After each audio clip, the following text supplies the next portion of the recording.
Check it. We back again with another episode of Straight from the Chair. Of course, it's Marcus Murray, a.k.a. the barber with the bow tie. And I'm Brice Davis of Brice Davis Media.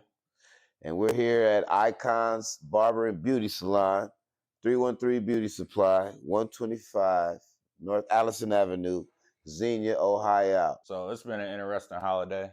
You know, Mother's Day was just yesterday. This just came up over the holiday. Lil Wayne, his girlfriend, what's her name, Denise?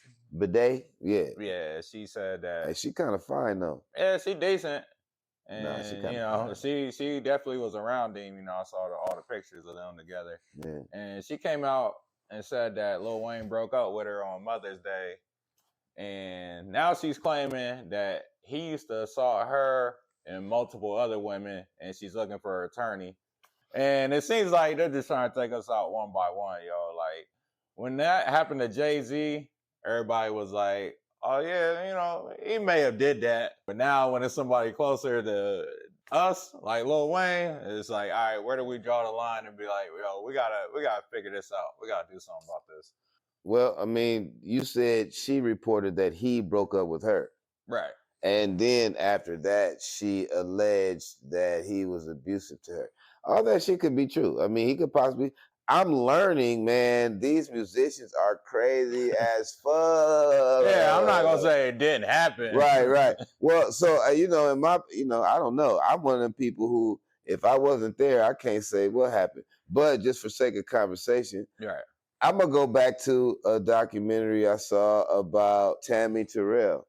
Okay. Old school Motown singer. She was loved. She was bad too. Yeah, she put you in the mind frame of hard out here for a pimp. Taraji. Okay. Taraji. She looked like a old school version of Taraji Henson. She was bad. But they talked about her relationship with James Brown and how he damn near beat the shit out of her. Like beat her close to death type shit. You know what I mean? Right. So and back then they didn't even think about, I mean, it wasn't a thing. When it came to domestic violence, a woman could get slapped up and didn't nobody say nothing. You know what I mean? Right. All the way up until Dr. Dre and D, or Dr. Dre and Michelle A. You know what I mean? That shit runs rampant in the hip hop community, in the dominant male community. So domestic violence, I don't doubt, may have happened, but she only reported it after he broke up with her. Yeah. So, you know. And this was going on for 5 years. So for the most part, I just think, you know, like it's a money grab, obviously. Like short, simple, and plain. Like it's not what you do, it's how you do it. If you would have came out after the second or third ass whooping, for sure. You know what I mean? For but sure. You coming after him after he broke up with you. Right. How are we supposed to believe this? Right. This shit is crazy. I agree with you when you say it's a money grab because it's after the fact. You know what I mean? It's after the fact.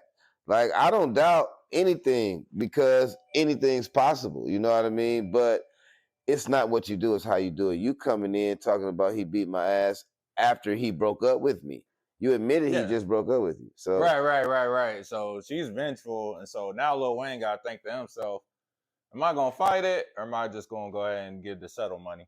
But the problem with the settle money, it might make your worries go away for now, but think how many other women are going to come out if it worked for her, it might work for me. You know what I mean? Are we still in the MeToo era? Man, I think we're entering an era now to where we got to correct this whole dynamic. You see, Shannon Sharp just got hit with it where it was consensual for mad long, then all of a sudden it became unconsensual. When his money came, when he got his bag up, she had more problems. And it's just a coincidence that she was just recording phone calls and all that. You know what I'm saying? I mean, he probably was on it. That's how that bullshit got leaked on Instagram. You know what I mean? I don't know if that was the same broad that he was on Instagram with. Nah. But supposedly not. You know, I think there's a certain level of controversy that keeps you relevant, but some shit is just ridiculous. Yeah, I believe half what I see on the internet, because nowadays everything is so monetized and viral that it's like we can profit off of anything like that. Like the Shannon incident with old girl on live. Right. Then he started making T-shirts over it, you know, so that's Shannon did? Yeah, the Michelle thing, so that's why I don't trust nothing. Right. Well, whenever you can script reality TV, you know, you got to question exactly what it is you're watching. And the last thing I want to say about the Lil Wayne thing on my part is, if you think about it, if you think about the greats, like the top 5, top 10 greatest rappers of all time, I'm gonna just go off my list, right?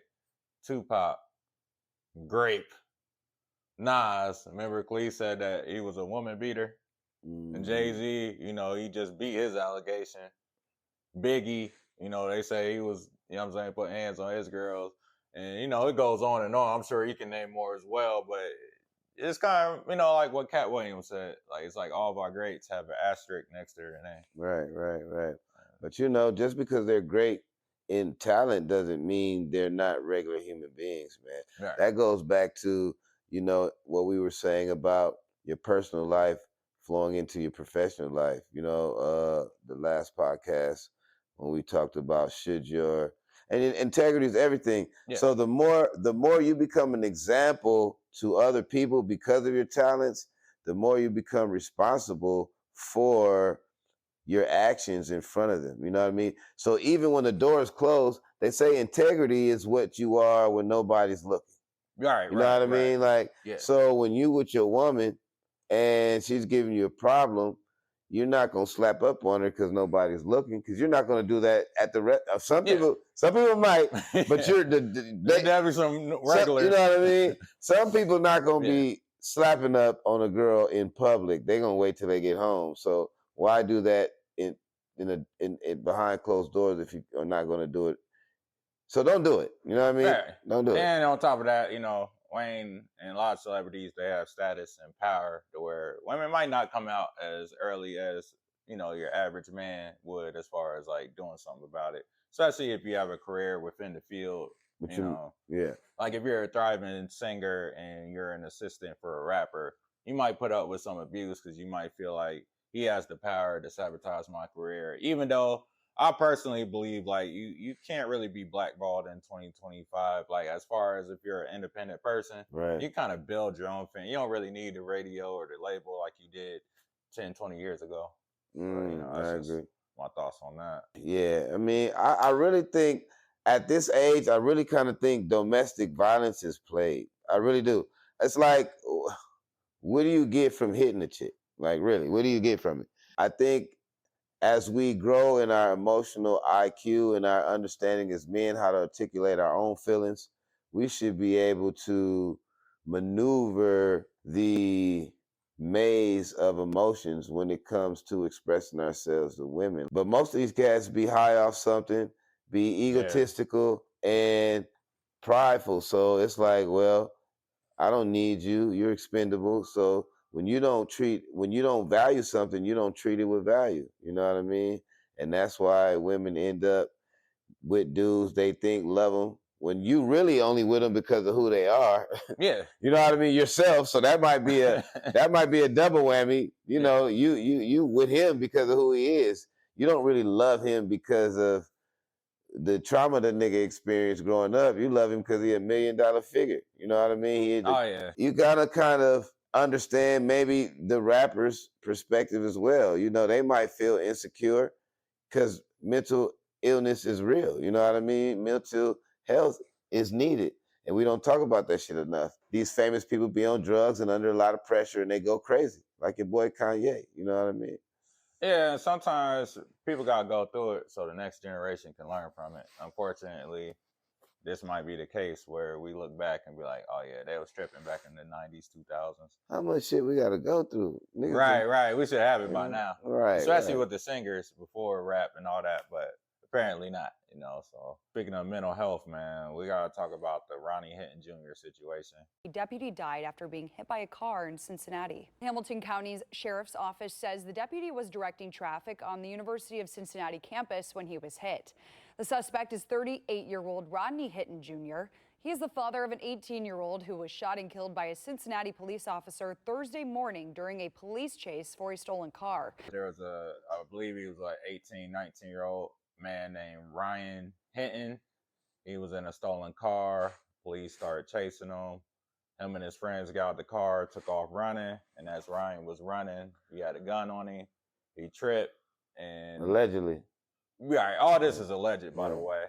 He tripped, and I guess his gun fell to the ground and made a metal noise, And, you know, the cop is claiming that, you know, that's one of the reasons his senses may have been triggered. But he picked the gun up, and I watched the body cam footage, and it's kind of pixely, but it's really hard to tell. I personally don't feel like he was about to shoot at the cop.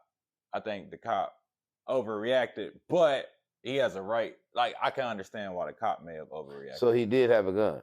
Yes. The boy did have a gun? Yeah.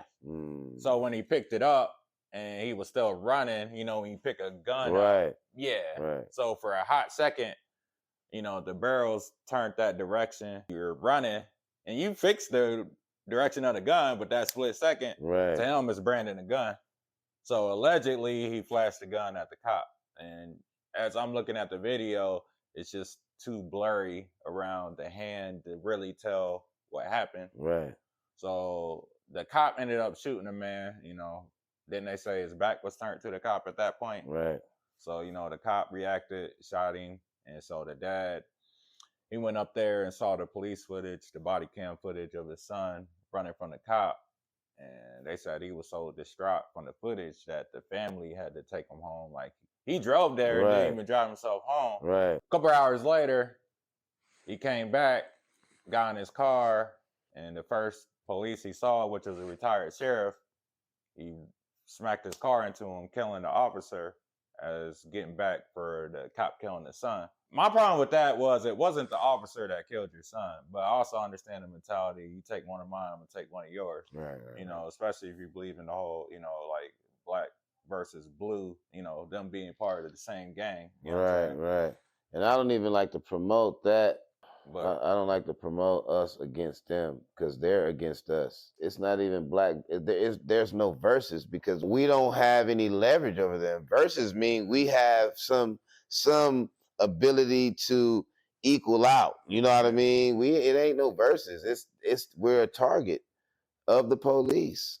Yeah. And we already know that the police began as slave watchers. You know what I mean? The whole police force started as white men who searched for slaves and returned them to the slave masters. And I do have empathy for both sides. Like, for one, you know, an innocent man did lose his life, but, you know, also I can understand the frustration of a father seeing his son get gunned down, especially if you knew your son wasn't going to do anything towards that cop and you're being told he was. And, you know, I definitely understand the anger and frustration he may have felt. I mean, I think it's like a rage of passion.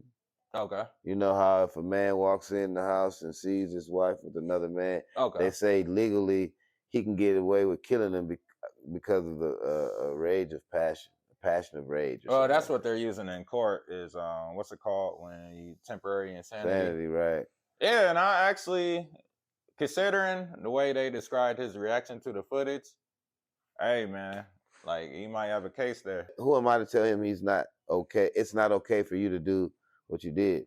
Like, I don't know, man. Like, it's so many of us, and I apologize, YouTube, and I apologize to all my white friends and families. I love y'all, but it's not fair that they can just pick us off without any recourse. You know what I mean? And they can say anything to justify their actions, and there's no punitive reaction to it, man. And it's like, how long is this shit gonna last? I'm not saying that it's okay to kill an innocent man, but it's kind of like you wear that badge, you're included. Right. You're part of it, basically. And I really loved what his brother did in court. When he tapped on the glass and be like, hey, yo, bro, I'm here for you. Right. And all them police officers stood up. Oh, man. Hey, much luck to him, because when he hit that jail and all those COs and all that's in there just waiting on him, like, you killed one of ours, I don't know. They might try to tear him up in there just to make an example out of, you know. And that's where I don't care who you are. If you're really just, because we're talking about people of the law, justice, if you're really just, then you got to stand neutral. Because I understand both. I understand. You know, you're a young black kid, you shouldn't be doing shit to put you in a position to have to deal with the police, man. Yeah. Let's say that for one. Yeah. As a young black man, you shouldn't be doing anything that's going to put you in a position to have to deal with the police on a negative level.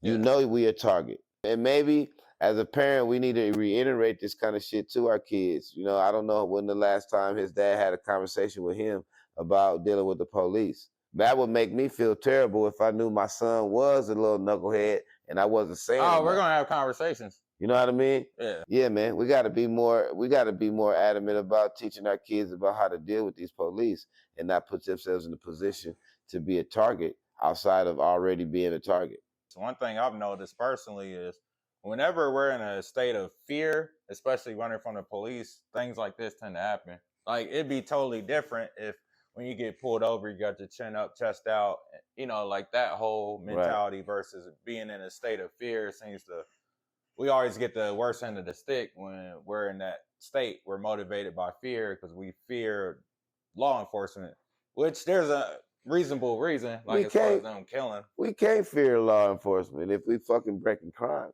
You know what I mean? Committing crimes, excuse me. If we committing crimes. My thing is, you know what they say? If you do the crime, do the time. Yeah. You know what I mean? So my thing is, if you prepared to turn up, be prepared to ride that shit all the way through. Don't run.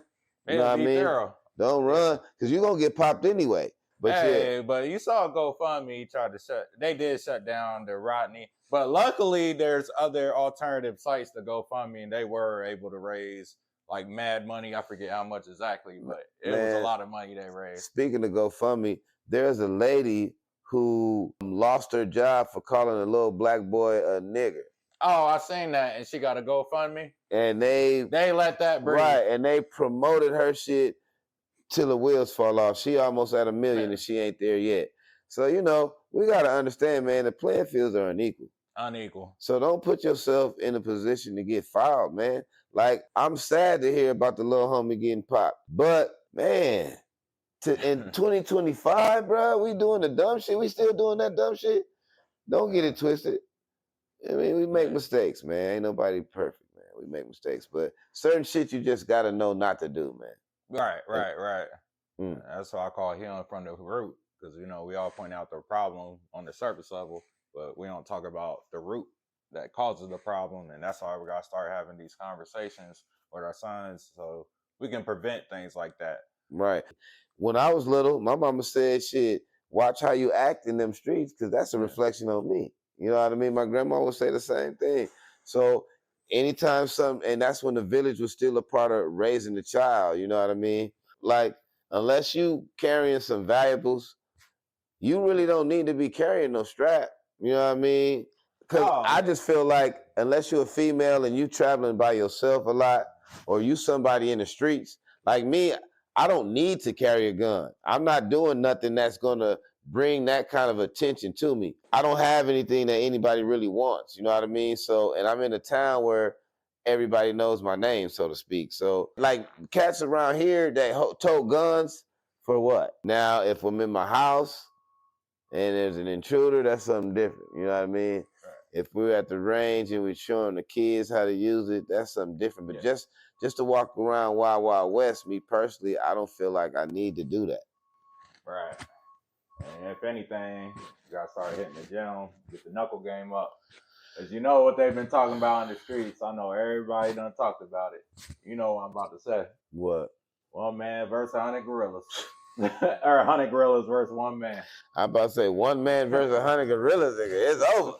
You better have some bananas and some hypnosis skills. And I saw some funny alternatives. Like, it was like, what about 100 women versus accountability? But obviously, I was always on the side of the humans. I think we could take a gorilla because we got the ability to strategize, hit them with waves. Like, if it's just hand-to-hand combat, trust me, I am not in. Humans are stupid for thinking of the fucking challenge. You hear me? If it's hand-to-hand combat, I don't really see a gorilla losing. I do against 100. The gorilla's gonna get tired, and we can strategize. I just don't think a gorilla is gonna stand there and go toe-to-toe. I think a gorilla gonna pick niggas up, throw them around, jump on them motherfuckers, swing them. We're gonna jump him. Huh? We're gonna jump him. So we're gonna have like 20 dudes on one side, 20 dudes. We all gotta rush him. Now we got some people that's scared, and yeah, that could be a problem. But you got 100 men ready to attack. Well, 100 average Joes, I don't know. We got to strategize. So I'm saying these gotta be martial art, kung fu, bodybuilder type niggas. Like, have you ever seen the forearm of a fucking gorilla? His forearm is long as my arm. Yeah, it's gonna be some casualties. Ain't no doubt about it. Some people gonna die. He's gonna bite their skulls. Like, it's over. But overall, I think we can overpower a gorilla. It sounds logical though. It does. You ever seen a hornet get jumped by 100 angry ants? And we all know, like, or a hornet like kill a bee's nest. It's like if the bees work together, they can jump and kill the hornet. But the hornet usually takes out a bunch of bees when they invade their nest. Right. So I just apply the same logic here. We just gotta come in all at once. Hopefully he tires out. He might not. We don't really know the capacity of a gorilla. We don't. We ain't never trained a gorilla. We ain't never tested the training of a wild gorilla. Like, man, I sent you that post of the two gorillas fighting, and the one gorilla picked the other gorilla up and spin him around. Yeah, I saw that. Like, gorillas are already 1,000 pounds. Oh yeah, like dudes are like hitting them in the arms and with all that muscle. They ain't gonna feel nothing. But what I'm saying is, and they got thick skulls and all that, you're gonna have to stab eyes out, hit them in the nuts. You're gonna have to. That's what I said, hand to hand. Yeah, no, not. And if it had to be like 1-on-1 versus 100, then yeah, I'm with you with the gorilla. But we can attack all at once. I'm still gonna ride with us. You heard? But getting off the gorilla, do you believe that there's a such thing as a favor in a sense, like you do something for somebody and they don't expect something in return, even if it's subconsciously? Like, especially with family, because I feel like when you do something for somebody close to you, like family or close friends, I feel like they tend to keep score a little bit. I'm not saying like right then and there they're gonna ask for something right back, but I do feel like at some point it's gonna be looked at a certain way. That's why I don't like people doing stuff for me that I can do for myself, because I don't want them to feel like they're gonna get something in return for doing it. Right. If you do it out the genuine kindness of your heart, cool. But a lot of times it's almost like, let's say you're a smoker, you know, everybody hits the blunt, you know, goes around in rotation. You know, it's like if you keep hitting everybody's weed and you don't contribute, you know, I know that's a little different than a favor, but it's kind of the same concept. People look at you like you owe them a little bit. If you ask me for a favor, most times you got to be somebody close to me. You know what I mean? You got to be somebody close to me, because it starts with you being already approved of, supported by, or liked by me, you know, according to the definition. You know what I mean? So that's the only way you're going to get a favor, is if you're close to me. A lot of times we do charitable services because, you know, the Most High say we should be giving. A favor can only come from someone close.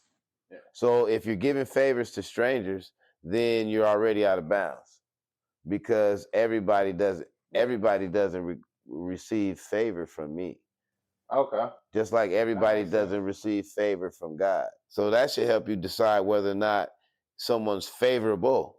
You know what I mean? It came out too, because earlier when I was helping the lady out, she answered the phone, and when they called her, they was like, "What you doing?"